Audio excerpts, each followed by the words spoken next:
రామకృష్ణ గారు దాదాపు 2007 నుండి అనుకుంటా జంక్షన్, దాసనారాయణ గారు శిష్యుడిగా మీరు ఉండి గుర్తింపు పొంది జంక్షన్ ఒక సినిమా, టార్గెట్, రే అని 3 సినిమాలు తీశారు. 3 సినిమాలు తీసిన రామకృష్ణ గారు తర్వాత పూర్తిగా సినీ పరిశ్రమ నుంచి దూరం అయిపోయారు. దీనికి కారణం ఆ 3 సినిమాల్లో వచ్చిన లాభాలతో ఎంజాయ్ చేస్తున్నారా, లేదు ఈ 3 సినిమాలతో చేతులు కాల్చుకొని ఇంకొకసారి ఈ పరిశ్రమ వైపు రాకూడదు అని పూర్తిగా మీరు మిగతా వ్యాపారాలకి దృష్టి మళ్లించారా అని చెప్పే ముందు అసలు సినీ పరిశ్రమలోకి రావాలనే ఉద్దేశం ఎందుకు వచ్చింది? సినీ పరిశ్రమలోకి అంటే ఇది ఒక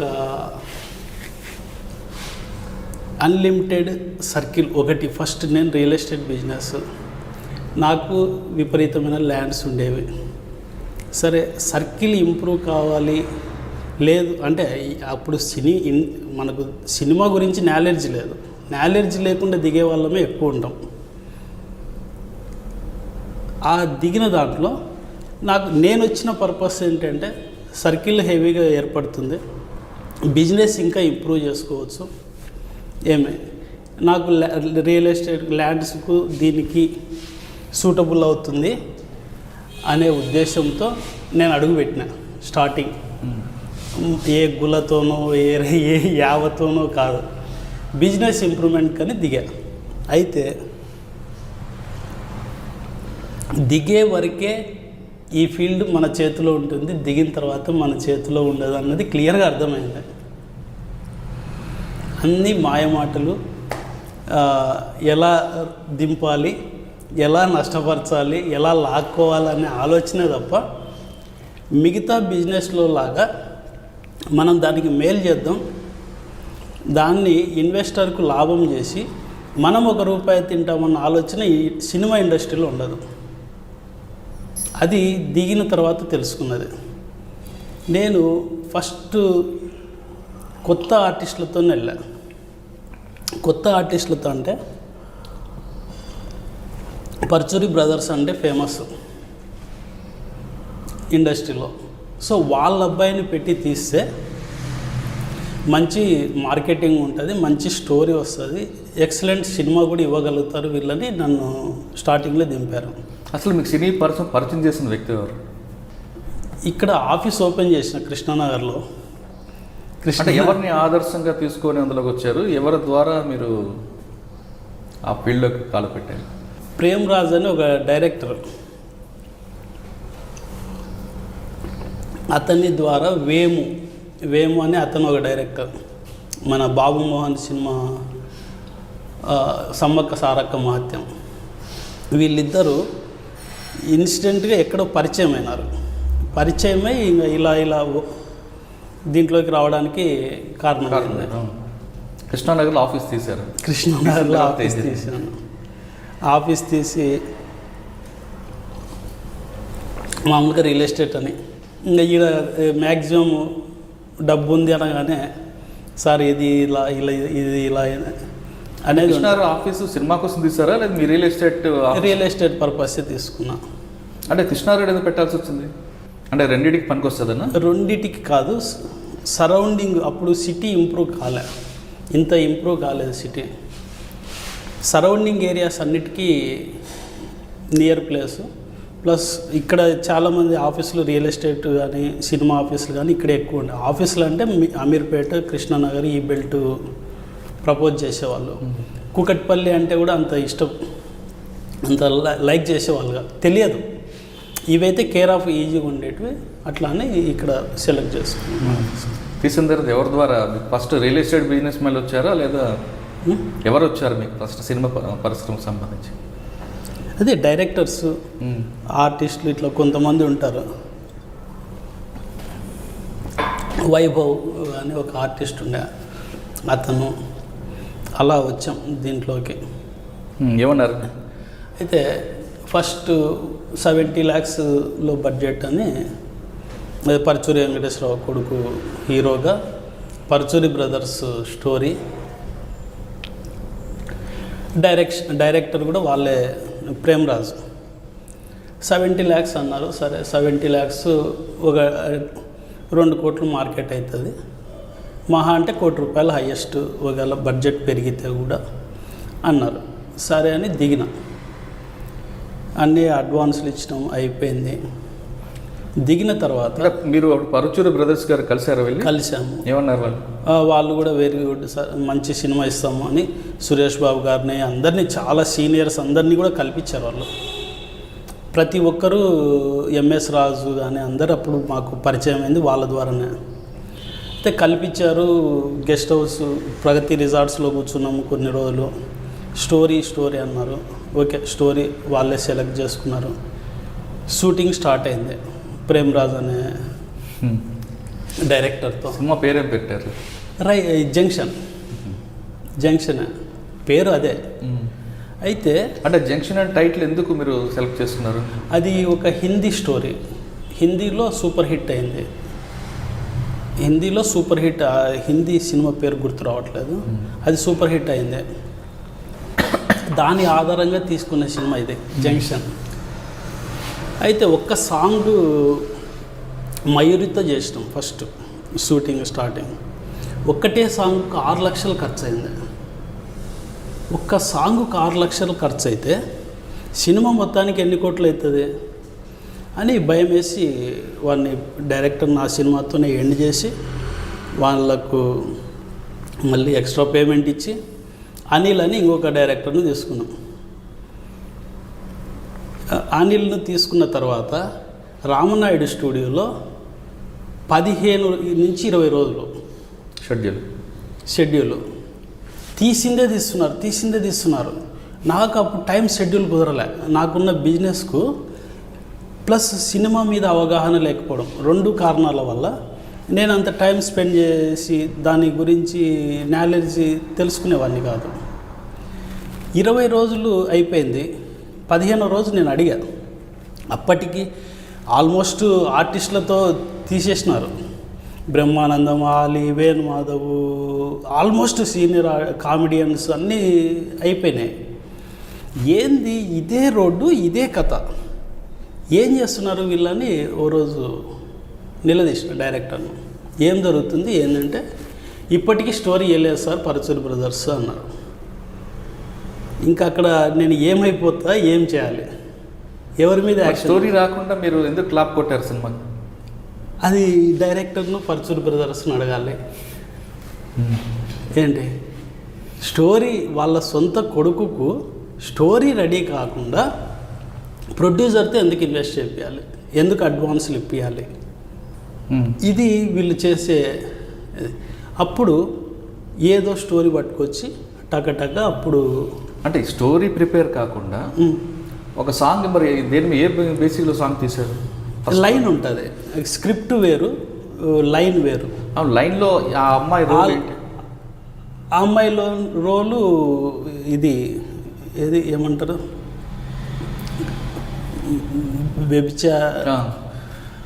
ఆ అమ్మాయి రోల్ అది. ఆ క్యారెక్టర్, ఆ క్యారెక్టర్ సంబంధించి తీస్తారు. Artist, dance, pub dance. Okay, అంటే వ్యాంప్ క్యారెక్టర్. ఓకే, తర్వాత మీరు డైరెక్టర్ మార్చడంతో అనిల్ తీసుకొచ్చింది. అప్పటికి కూడా స్టోరీ ప్రిపేర్ కాలే. మరి 15 రోజులు రామారెడ్డి గారి స్టూడియోలో ఏం షూట్ చేశారు వాళ్ళు? ఓకే, జంక్షన్ సర్కిల్, సిగ్నల్స్, 10 మంది నడుచుకుంటూ ఇటు పోవడం ఇటు రావడం.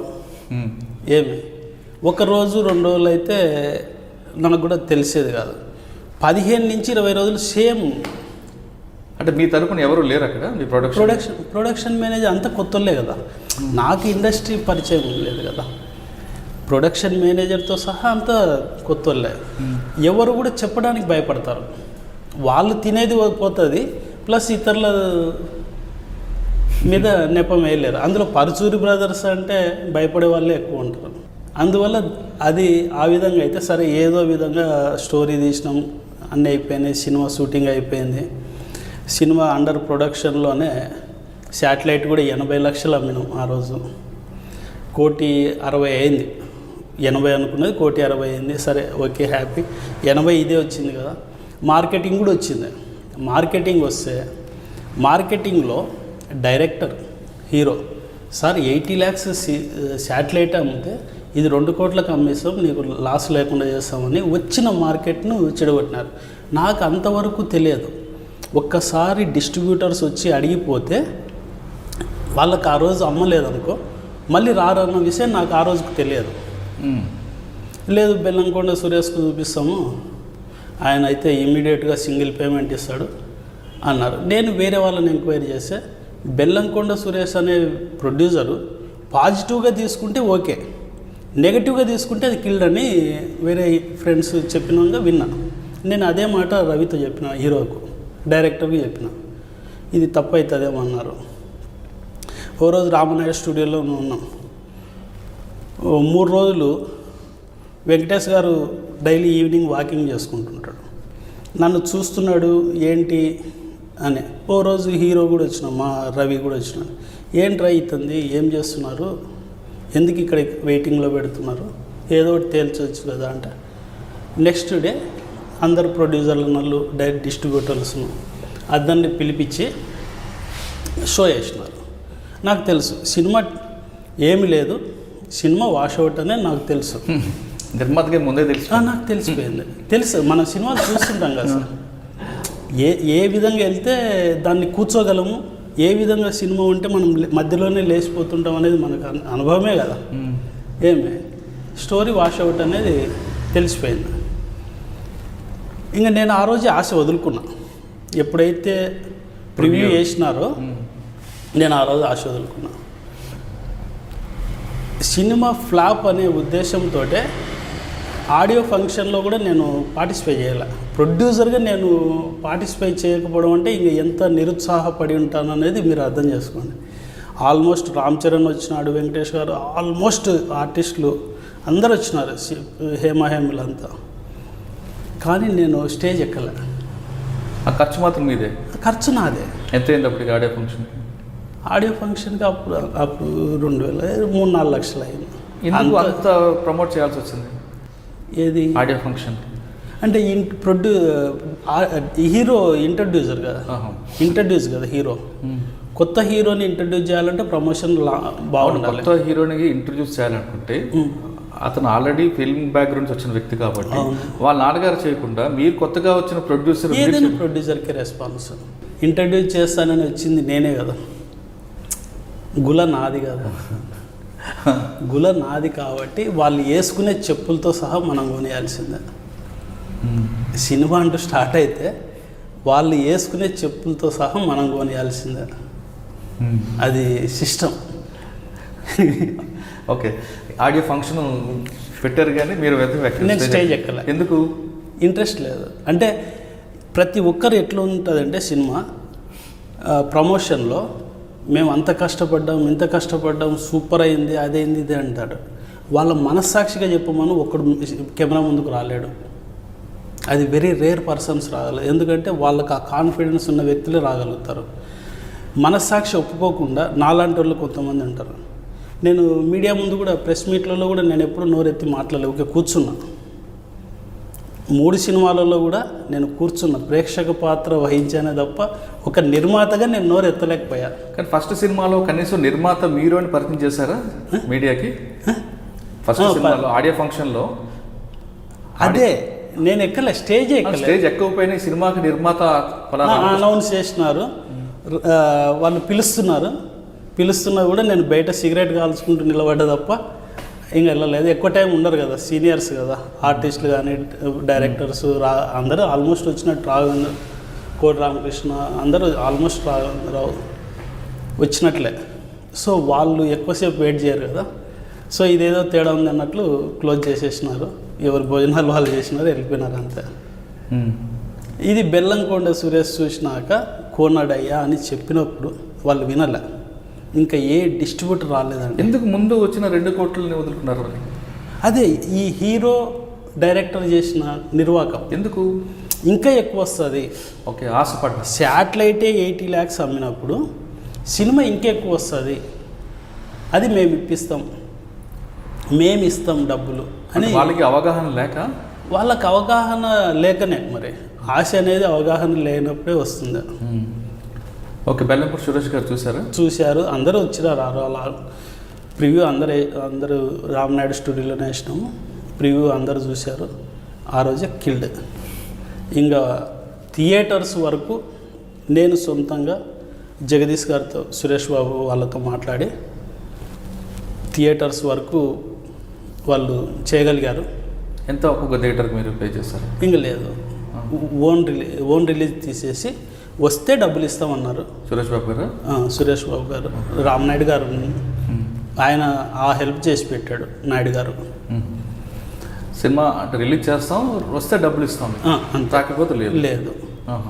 లాస్ట్కు అన్నీ రిలీజ్ అయినాక అన్నీ అయిపోయినాక ఎన్ని రోజులు ఆడింది?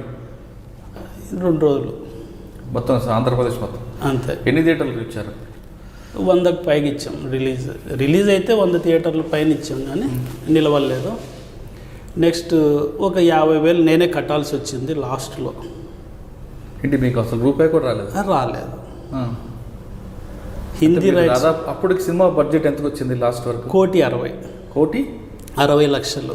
శాటిలైట్ అమ్మారు కదా మీరు? శాటిలైట్ పోను 80 లక్షలు లాస్. ఓహో, అంటే 80 లక్షలు పోయినా ఇంకో 50,000 రూపాయలు మీరు రామారెడ్డి గారికి కట్టారు. అదే అంటే సురేష్ డిస్ట్రిబ్యూటర్ ఆయన సానుభూతితో థియేటర్స్ ఇవ్వటం వల్ల. అవును, అంటే మీకు ఒక విధంగా రామారెడ్డి గారు హెల్ప్ చేశారు. నాయుడు గారు హెల్ప్ చేశారు పెద్ద ఆయన. మరి సినిమా వైఫల్యం మీద మీరు డిస్కషన్ చేశారా డైరెక్టర్తో, మీరు చెప్పిన రైటర్లతో? వాళ్ళంతా ఇంక అయిపోయా, ఎవరు దొరకరు సార్. ఒక్కసారి రిలీజ్ అయిపోయిందంటే, సినిమా షూటింగ్ అయిపోయిందంటే వీళ్ళు ఎవరు దొరకరు. వాళ్ళకు డబ్బులు ఇవ్వాల్సింది వచ్చిందంటే డబ్బుల కోసం మనసుని పంపిస్తారు. ఒకవేళ ఇవ్వకపోతే ల్యాబ్లో పెట్టి ఆపేస్తారు తప్ప ఏ ఆర్టిస్టు టెక్నీషియన్ ఆఫ్టర్ షూటింగ్ కనపడరు సార్. కానీ మీరు పేమెంట్ ఇచ్చారు మొత్తం అందరూ? నేను ఎవరికి డ్యూ ఉన్నాను. నేను 3 సినిమాలు కూడా ఇది రిలీజ్ వరకు కూడా ఆపలే. For more videos, subscribe to iDream. For best entertainment and information, please subscribe iDream. Please subscribe to iDream. For more videos, please subscribe to iDream. For more videos, subscribe to iDream. For more interesting videos, please subscribe to iDream. Hi, this is Anil Ravipudi. For more videos, please subscribe iDream Media. This is Manjula. For more videos, please subscribe iDream. For more videos, please subscribe to iDream channel. Don't miss it. అక్కడ ఒక గంట symbol ఉంటుంది, దాన్ని లాగి కొట్టండి, మర్చిపోదు. ఓకేనా? Subscribe to iDream.